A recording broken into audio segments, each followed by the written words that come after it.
दोस्तों, प्रभात physical education में आप सभी का स्वागत है।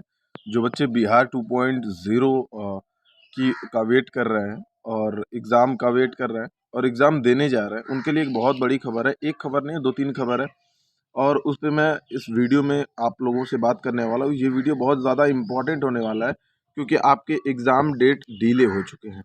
कब होंगे एग्ज़ाम, कब से फॉर्म भरे जाएँगे, क्या कुछ चेंजेज़ आए हैं, आपके जो पेपर होने वाले हैं, यानी 2 पेपर होंगे फर्स्ट और सेकंड, उसमें क्या कुछ चेंज कर दिया गया है। पूरा सारी चीज़ें सारा पैटर्न सब कुछ चेंज कर दिया गया है।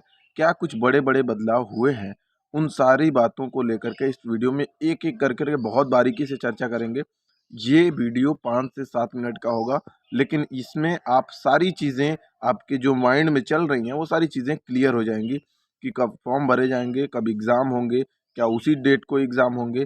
और दूसरी चीज़ कि आपके जो एग्ज़ाम पैटर्न में क्या बदलाव हुए हैं, हमारे सब्जेक्ट में क्या कुछ चीज़ें चेंजेस हुई हैं, उन सारी चीज़ों में इस वीडियो में बात करेंगे। इससे पहले अगर आप हमारे चैनल पर नए हैं तो कर लीजिए इसी चैनल को सब्सक्राइब, क्योंकि यहीं पे आपको फिजिकल एजुकेशन से रिलेटेड सभी छोटी बड़ी अपडेट प्रॉपर मिलती रहती है और आगे भी मिलती रहेगी।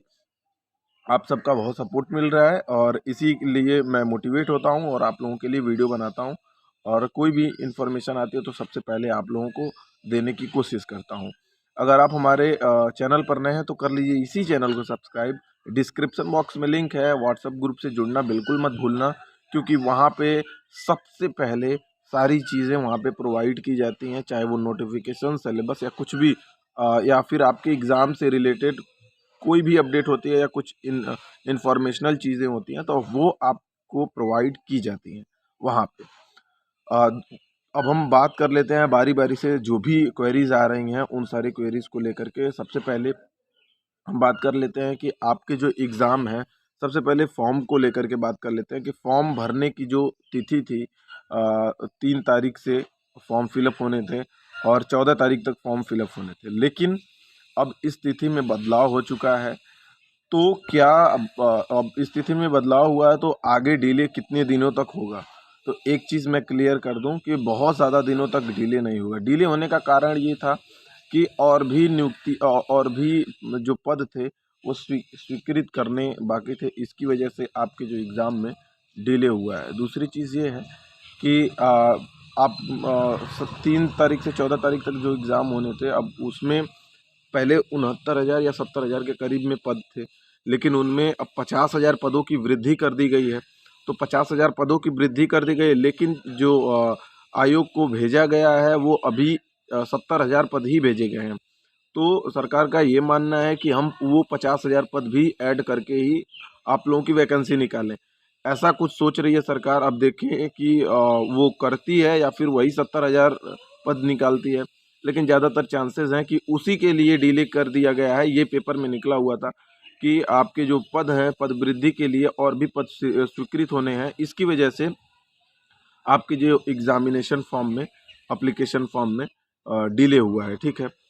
दूसरी चीज़, अब ये डिले कितने दिनों का होगा? तो डिले ज़्यादा नहीं होगा, 2-4 दिन 5 दिन का डिले होगा, ज़्यादा से ज़्यादा 1 हफ़्ते का डिले होगा और 1 हफ़्ते के अंदर सारी चीज़ें क्लियर हो जाएगी, आपके फॉर्म भरने स्टार्ट हो जाएँगे।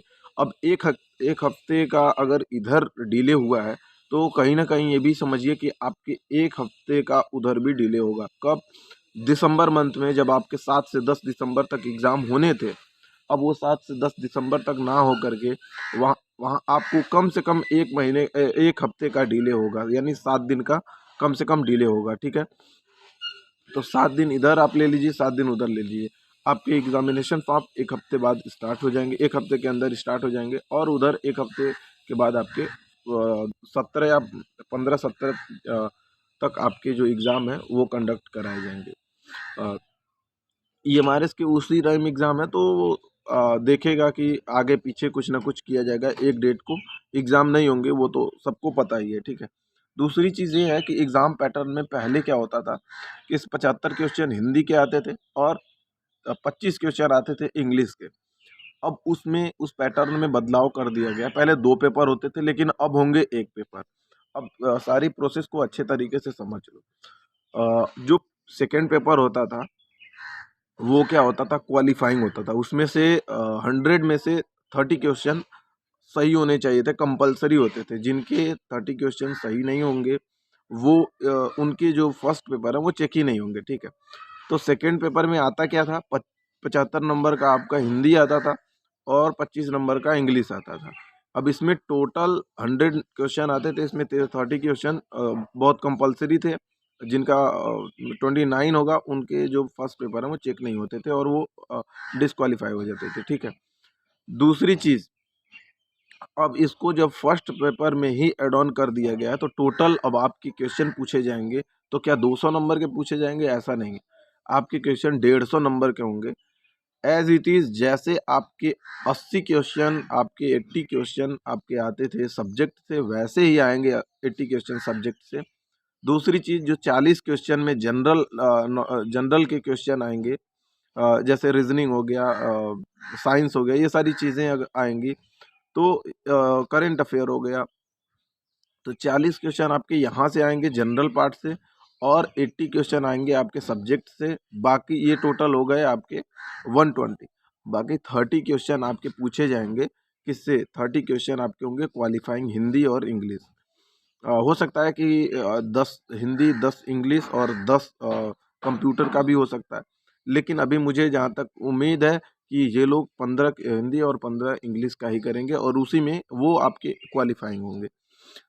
ये 2 चीज़ें, ये 2 बदलाव और बहुत बड़े बदलाव हुए हैं और ये अच्छा भी है, क्योंकि अच्छा इसको बदलाव करने का जो कारण था, वो कारण ये था कि जब पहले टायर का जब एग्ज़ाम हुआ था तो उसमें 2 दिन तक एग्ज़ाम हुआ, उसकी वजह से बच्चों को बहुत सारी परेशानी हुई, रूम नहीं मिलते थे, बाकी सारी चीज़ें, बहुत सारी दिक्कतों का सामना करना पड़ा। इसकी वजह से सरकार ने उनकी सुविधा के लिए ये ध्यान दिया है कि अब जो टायर 2 का एग्ज़ाम है उसको एक तो पहली बात तो सरकार जल्दी से जल्दी करवाना चाहती है। जो लोग भी एग्ज़ाम देने जा रहे हैं उनके लिए ये बहुत अच्छी अपॉर्चुनिटी है, क्योंकि अब जल्दी से जल्दी एग्ज़ाम कंडक्ट कराने के बारे में सरकार भी सोच रही है, ठीक है। आयोग भी सोच रहा है, तो कहीं ना कहीं ये अच्छी खबर है। दूसरी चीज़, सरकार ने ये देखा है कि बच्चों को असुविधा हो रही है, इसकी वजह से उन्होंने एक पेपर कर दिया है कि आप जाइए, एक पेपर दीजिए, वापस घूम के चले आइए। नहीं तो पहली बार जब हुआ था तो उसमें देखा गया था कि आपके जो एग्ज़ाम हुए थे उसमें फर्स्ट पेपर हुआ था तो उसके बाद अगले दिन नेक्स्ट डे सेकंड पेपर था, तो एक दिन रुकना पड़ा था बच्चों को, जिससे काफ़ी सारी असुविधा का सामना करना पड़ा था। यही अभी के लिए है। और जो भी चीज़ें, एक और बड़ा बदलाव ये हुआ है कि आपके जो करेक्शन है वो इस फॉर्म में नहीं होंगे। करेक्शन नहीं होंगे यानी करेक्शन नहीं होंगे तो आपको अपने जब फॉर्म भरेंगे, जब भी फॉर्म फिलअप करेंगे, फिलअप डेट जब आएगी तो उसमें फॉर्म भरते समय आपको एक एक चीज़ बहुत बारीकी से देना है, क्योंकि वहाँ पे अगर कुछ गलतियाँ हो जाती हैं तो आपके फॉर्म रिजेक्ट हो सकते हैं या रिजेक्ट हो जाएंगे। इसकी वजह से आप बहुत बारीकी से फॉर्म भरें, क्योंकि करेक्शन डेट आपको नहीं दी जाएगी। साफ साफ कहा गया है कि करेक्शन डेट आपको इस बार नहीं दी जाएगी। फॉर्म फिलअप के जो भी चीज़ें हैं वो उसी टाइम होंगी जब आप फॉर्म फिलअप कर रहे हैं, तो उसको ध्यान से भरें, कोई गलती ना हो उसमें, वो चीज़ें ध्यान दें। और फॉर्म फिलअप की जो डेट है वो इस बार आपको नहीं मिलेगी। चैनल को सब्सक्राइब करके रखिए। वीडियो पसंद आए तो लाइक करें, इन्फॉर्मेशन अच्छी लगे तो लाइक करें।